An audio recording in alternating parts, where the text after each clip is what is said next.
तेषामेवानुकंपार्थम् अहम् अज्ञानजन्तमः नाशयाम्यात्मभावस्तु ज्ञानदीपेन भास्वता.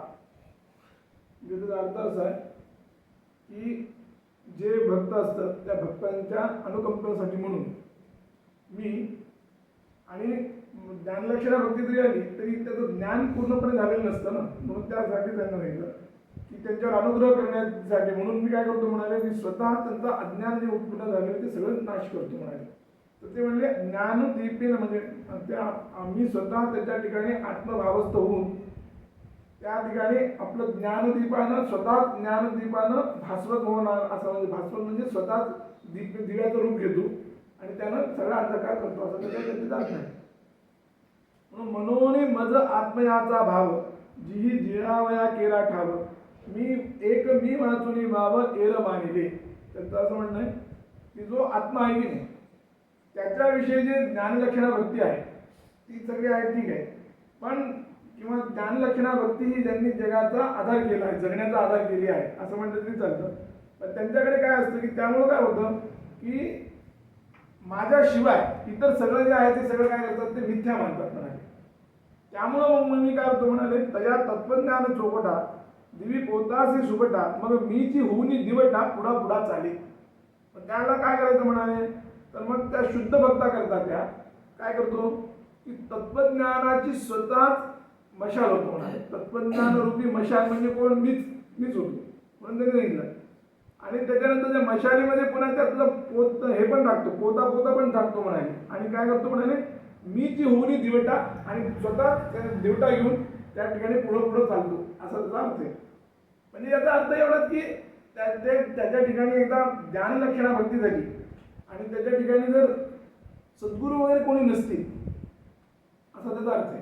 मुळात काय आहे की ज्ञानलक्षणा भक्ती झाली उत्पन्न झाली आणि त्याचं पण हे काही येत नाही झालेलं, म्हणजे जगताचा मिथ्यात्व निश्चय झालेला नाही आहे किंवा कोणाचंही म्हणजे जगताचा मिथ्यात्व निश्चय नाही, जगताचा मिथ्यात्व निश्चय नाही. एक दुसरा नंतर म्हणजे परमात्माविषयक जे अज्ञान आहे ते गेलेलं नाही आहे त्याचं. त्याच्यानंतर जीवविषयक अज्ञान ते पण गेलेलं आहे असे तिन्ही. तर त्या ठिकाणी मग काय करतात की स्वतः गुरुच म्हणजे कृष्णच हा स्वतः गुरु रूपाने येतो आणि मग तो त्यानं ते करतो असा त्याचा अर्थ आहे सगळा एकंदरीत केला. म्हणून त्यांनी सांगितलं, मग त्यांनी आता एक महत्त्वाचं सांगितलं की अज्ञानाची राती माझी तमाची मिळणी दाटती ते नाशुनी ह्याली पर्वती करी नित्योदय. इथला फार अवघड आहे हा इथला म्हणजे ही श्लोक उभी फार अवघड आहे. अज्ञानाची राती, अज्ञानाची रात्र असते म्हणजे अज्ञानाचं रात्र म्हणजे काय, तर परमार्थ विषयक अज्ञान असतं आणि दुसरं असतं जीवविषयक अज्ञान. आणि दोन्ही एकत्र जर राहिले तर काय असतं की ते पूर्ण घडत अंधकार होत होतं. जीवविषयक अज्ञान काय, तर त्याचं परमात्मविषयक अज्ञान काय आहे, तर परमात्मविषयक अज्ञान हे आहे की त्याचं जे नेमकं स्वरूप आहे ते आपल्याला माहित नाही. त्याचं न्याय कारण काय आहे की ज्याला म्हणजे त्या ह्याच्यासारखं येते 10 आंधळे होते की नाही, त्या 10 आंधळींना आपला हत्ती म्हणून दाखवलं त्यांनी प्रत्येकाने आणि प्रत्येकाला जे वाटलं तेवढ्या प्रकारे तेवढ्या यानं आपल्याला सगळं हे केलं की कोणी म्हणलं सोंडीसारखा हत्ती आहे, कोणी म्हणलं आपल्या खांब्यासारखा आहे, असं अशा पद्धतीने सांगितलं.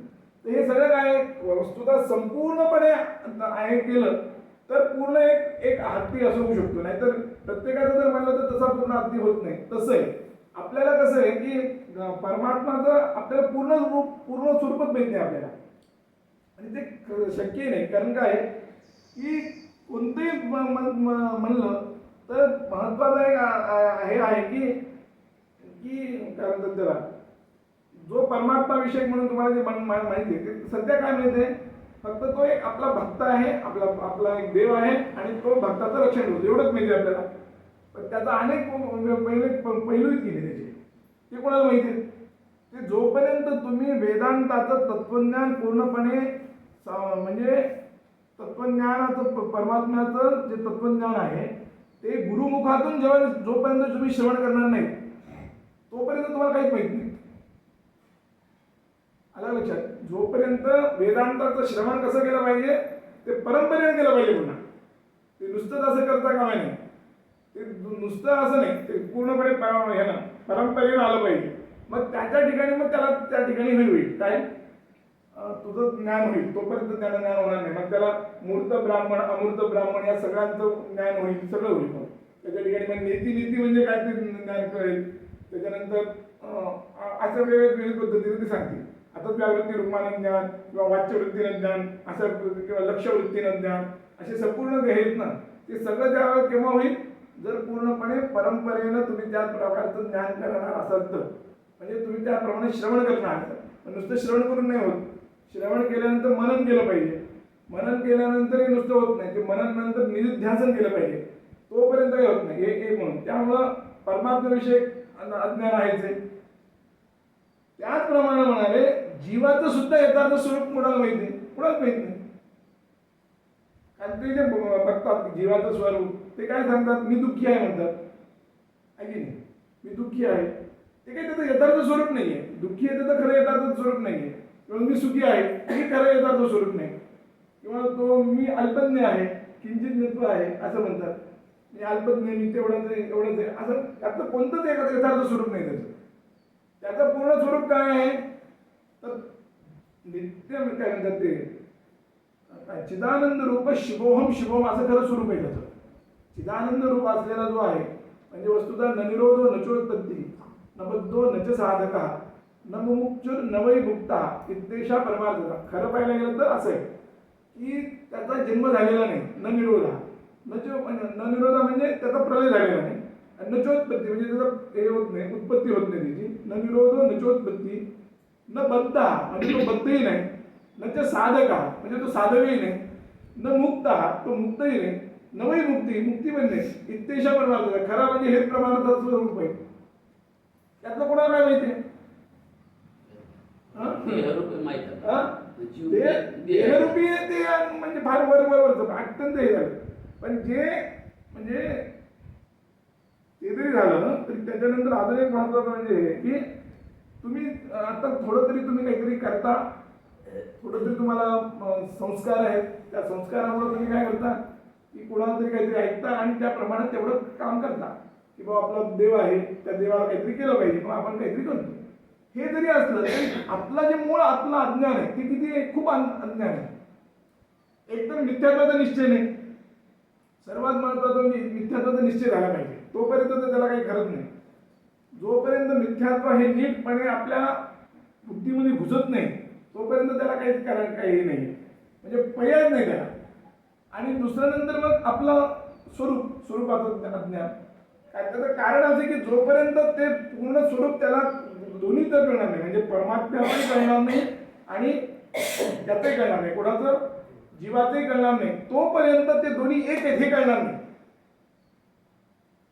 म्हणून त्यांनी सांगितलं की काय अज्ञानाची रात्री याचा अर्थ असा की परमात्म्याविषयक अज्ञानाची रात्र आणि जीवविषयक अज्ञानाची रात्र किंवा जीवविषयक अत्यंत गडद अंधकार हे दोन्ही एकत्र मिळाले तर कसं होईल, पूर्ण अज्ञानच होईल. म्हणजे परमात्म्याविषयीतलं अज्ञान म्हणजे बाहेरचं जे अज्ञान आहे ते सगळं परमात्म्याविषयक अज्ञान घ्या. त्याप्रमाणे जीवविषयी जे अंधकार आहे त्याला करायचं, त्याला म्हणायचं आपलं आतलं अज्ञान. अशा दोन्हीकडे करा तर ते काय होईल तर रात्रीमध्ये ज्याप्रमाणे एखादं मिलन व्हावं, अंधकाराचं मिलन व्हावं, त्यामुळे काय होईल पूर्ण अंधकारच होईल की नाही, दुसरं काही होणार नाही. तसं म्हणले असा दोन अज्ञानाचा मेळ होतो म्हणाले या ठिकाणी. मग त्याकडे काय करायचं मग म्हणून त्याची सांगितलं अज्ञानाची रात्री म्हणजे अज्ञानाचं जे रात्र आहे आणि त्याच्यात माझी तमाची मिळणी दाटती म्हणजे आपल्या पुन्हा आपलं जे तम आहे म्हणजे आपला अंधकार त्याची मिळवणी झाली. मग काय होतं आता या दोघांची अज्ञान आहे, मग ते कोण करणार तर ते म्हणले त्या ठिकाणी काय होतं की जो गुरु आहे तो गुरु भावानं किंवा गुरु या अर्थानं त्यांनी असं म्हटलं की तेशा नाशया आत्म भाव तो ज्ञानदीपेन भास्वत आहे. या ठिकाणी म्हटलं की मी स्वतः त्या ठिकाणी करतो. त्याचा अर्थ असा आहे की एकतर त्याला गुरु करेल नाहीतर गुरु रूपानं तो स्वतः येऊन करेल. कधी कधी काय होईल गुरु रूपानं स्वतः होईल. तर ते म्हणतात की असं ज्यावेळेस दोघंही अंधकार एकत्र तर त्यावेळेस काय होतं त्याला एकच पर्याय आहे तो म्हणजे तू ब्रह्म आहेस तत्त्वमसी असं त्याला उपदेश करणारा कोणतरी पाहिजे. आणि ते उपदेश केल्यानंतर त्याच्या ठिकाणी काय होतं तत्त्वम असी म्हणजे म्हणजे जे वाच्यार्थानं जे सर्व विषय अज्ञान आहे, म्हणजे काही अज्ञान म्हणाल मी, जे सर्वज्ञत्व वगैरे विशिष्ट असं जे चैतन्य आहे ते, आणि तत्व म्हणजे अल्पज्ञत्व विशिष्ट जे चैतन्य आहे, त्यातलं सगळं वरचं विशेषण टाकून द्यायचे. म्हणजे सर्वज्ञत्व सोडून द्यायचं, त्याच्यानंतर अल्पज्ञत्व सोडून द्यायचं आणि फक्त चैतन्य घ्यायचं. आणि त्यानंतर ते चैतन्य जोडी एक आहे असं म्हणलं जातं. मग त्याच्यानंतर होतं मग तू ब्रह्मा आहे असा तो उपदेश केला जातो. उपदेश केल्यानंतर त्या ठिकाणी मग अहम ब्रह्मास्मी अशी वृत्ती उत्पन्न होते. तेव्हा मग म्हणले त्या ठिकाणी नित्योदय होतो. म्हणून त्यांनी सांगितले ते नाशुनी घाली परोधी तरी नित्योदय. कळलं का? अशा पद्धतीने ते होतं. तो शिवाय त्याशिवाय होत नाही म्हणाले. म्हणजे याचा अर्थ असा आहे की म्हणजे तत्वज्ञानाचा चोपटा जो मार्ग आहे तो तत्वज्ञानाचा मार्ग मी स्वतः करतो. एक तर मी स्वतः करतो असं म्हणण्याचा आशय एवढाच आहे की त्या ठिकाणी त्याला पूर्णपणे तिकडे त्या मार्गावर नेतो. पूर्णपणे मार्गावर काय प्रत्येक वेळेस काही हे येणार नाहीत ना. कृष्ण थोडी देणार आहे प्रत्येक वेळेस. सद्गुरू त्यांनी रूपाने येणार आहे की नाही. किंवा जो कोणी त्याचा सद्गुरू असेल त्याच्याकडे ते जाईल, किंवा त्याच्यापर्यंत मीपर्यंत ते कोणीतरी इतर कोणतरी मार्ग होईल असं म्हणजे त्यांनी सांगितलं. म्हणून तत्वज्ञानाचा चौकट जो मार्ग आहे तो म्हणजे मी होतो याचा अर्थ सद्गुरू रूपानं मी होतो असा अर्थ करावा लागतो. आणि मग त्या ठिकाणी मग अशा प्रकारे मी त्याला काय करतो की तत्वमसी असा उपदेश करतो. आणि उपदेश केल्यानंतर तेवढं नुसतं उपदेश करून नुसतं लगेच झालं असं होत नाही. कारण काना वचनाची भेटी ज्यावेळेस काना आणि वचनाचं एकाच वेळेस हे होतं, आपल्या कानामध्ये वचन त्याचे पडले की लगेच होणं फार कठीण आहे. ते फार एका उत्तम अधिकारी जो असतो तोच होतो. म्हणजे काना वचनाची भेटी लगेच उठाउठी असं म्हटले की तो लगेच उद्धरून जातो. ते फार कमी असतात. साधारणपणे कसे असतात तत्वमसी असं म्हटलं तरी आणि ते श्रवण जरी केलं तरी त्याप्रमाणे असं राहतं आपल्याला की हे कसं असेल, ते कसं असेल, असं कसं असेल. आपण आपल्याला तर जीव म्हणतो आपण, त्यानंतर तो जीव म्हणजे मीच आहे असं म्हटलं, परमात्मा म्हणजे मीच आहे म्हटलं तर मग सगळ्याचा हे कसं करणार, असे भरपूर आपल्याला शंका वगैरे येतात. त्या शंका वगैरे सगळ्यांचा नाश करायचा. म्हणून त्याच्या ठिकाणी म्हणून म्हणलं की श्रवण, त्याच्यानंतर मनन का करायचं तर त्या ठिकाणी यांनी सांगितलं मंतव्य चोपपत्ती. मंतव्य जे करायचं आहे, मंतव्य म्हणजे मनन, ते कशाने करायचं, उपपत्तीनं करायचं. म्हणजे आपला अनुमान प्रयोग वगैरे सगळे करायचे आणि त्याद्वारा त्याचं मंतव्य करायचं आणि मग त्याच्यानंतर निधिध्यासन करायचं. असं पुष्कळ वेळा आपल्यासारखे जे अत्यंत अधम म्हणा की जे अधम म्हणा किंवा अधमापेक्षा अधम असं म्हटलं तर अधम नाही म्हटलं तरी चालतं. असे आपल्यासारखे जे साधे लोक आहेत त्यांना तर खूप वेळा ते श्रवण मनन ते पहिल्यांदा श्रवणच लवकर लक्षात येत नाही. कारण श्रवण या शब्दाचा अर्थच असा आहे की संपूर्ण षड्विध लिंग तात्पर्य निर्माण होऊन पूर्णपणे ब्रह्मामध्ये या सगळ्यांचं वचनाचा समन्वय आहे असं समजणं म्हणजे श्रवण आहे.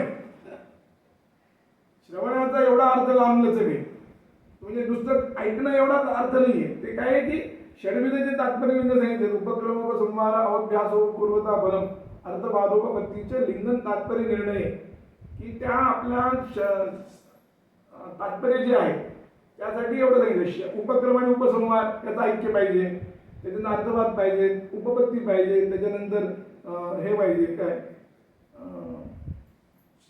उपक्रम उपसंहार अभ्यास पाहिजे. अभ्यास म्हणजे पुन्हा ते आलं पाहिजे. उपक्रम उपसंहार अभ्यासो अपूर्वता असली पाहिजे. अपूर्वता फल त्या प्रत्येकाला फल असलं पाहिजे.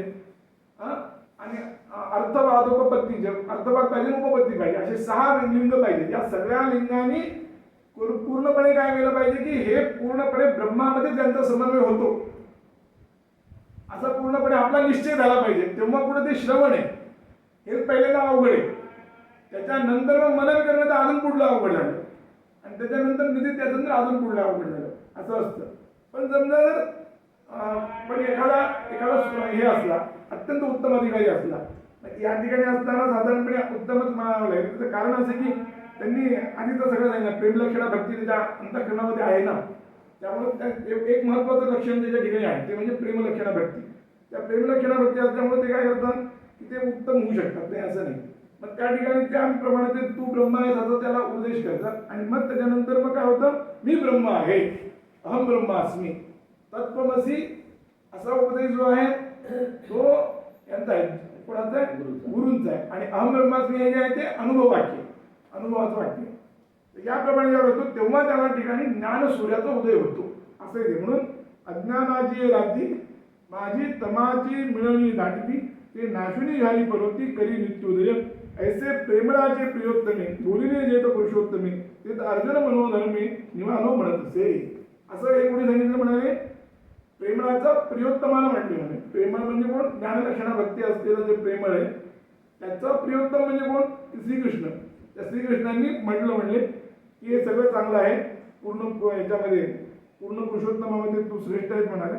तर आता तो म्हणतो की तेव्हा मी म्हणाला, त्यावेळेस अर्जुन असं म्हणतो की मी पूर्णपणे सर्व वृत्तीनं माझं शांत झालेलो आहे म्हणाले, असं त्याने म्हटलं. ते तर अर्जुन हे मनोधर्मे निवालो म्हणत असे. हा हो जी अवधारा भला केर भेटला संसारा जालो जननी जडर जोहरा वेगळा प्रभू. ते काय म्हणतात बघा, जे आता हे त्यालाच म्हणतात, कोण, अर्जुन त्याला म्हणतोय, कोणाला, श्रीकृष्णाला म्हणतोय की अहो महाराज आता माझा ऐका म्हणाला, तुम्ही आत्मस्वरूपावरचा सगळा केर कचरा सगळा हे केला, म्हणजे तुम्ही बाजूला केला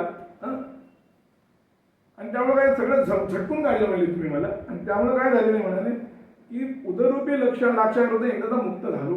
कारण काय झालो जननी जठर जोहारा, जननीचं जे जठर आहे म्हणजे आपलं उदर आहे त्याचा जो जोहरा म्हणजे लाक्षाग्रह, त्याला म्हणाले वेगळा प्रभू झालो. आता त्यापासून मी अत्यंत वेगळा झालेलो आहे. जी जन्मलेपण आपुले हे आधी मी या डोळा देखील जीवित हाता चढले आवळे तसे. कसंच म्हणाला की मी आज माझा नवीन परमार्थ असा नवीन जन्म झाला म्हणाला. तो कोणता झाला, परमार्थाचा स्वरूपाचा माझा जन्म झाला म्हणाला. म्हणून ते मी माझ्या डोळ्याला बघितलं आता आणि ब्रह्मरूपानं वाटेल तितके भरपूर आयुष्य माझ्या आता हाताशी आलेले म्हणाला. मग आधी आयुष्याच्या उजवणी झाली माझ्या दैवा दशा उदयली जे वाक्य कृपा लादली दैवी केली. हे सगळं ते आज माझ्या आयुष्याला सफलता प्राप्त झाली, माझ्या भाग्याकरता काय झालं, उचित अवस्था त्या प्रमाणात प्राप्त झाली म्हणाला. म्हणजे कारण काय, हे सगळं काय तर समर्थ सद्गुरूंचा उपदेश झाला. एकदा समर्थ सद्गुरूंचा एकदा उपदेश झाला की त्या प्रमाणात सगळं होतं म्हणा. म्हणून जे वाक्य कृपा लादली दैवी केली, दैवानंच स्वतः काय केलं, सद्गुरूच्या कृपेनं मला हे केलं, असा त्याचा अर्थ आहे. आता येणे वचन तेजा काय पिटले आतील बाहीर अंधारे म्हणून देखत असे साचोकारे स्वरूप तुझे. आणि त्यामुळे काय होतं म्हणाले की माझा आतील जीवविषयक अज्ञानही माझं फिटलं आणि परमात्म्याविषयी अज्ञान फिटलं म्हणाला. म्हणून फिटले आतील बाहेरील अंधकार, म्हणजे बाहेरचा अंधकार फिटला आणि आतलाही अंधकार फिटला म्हणाले. म्हणून हे देखत आहे अत्यंत स्वरूप असं मला हे झालं म्हणाले. देखत असे मग साचोकारे, साचोकारे म्हणजे पूर्णपणे अत्यंत साचाकार असलेली म्हणजे याच्या म्हणजे तुझं जे पूर्ण स्वरूप आहे ते मला पूर्णपणे समजलं, स्वरूप तुझे, असं त्याचा अर्थ.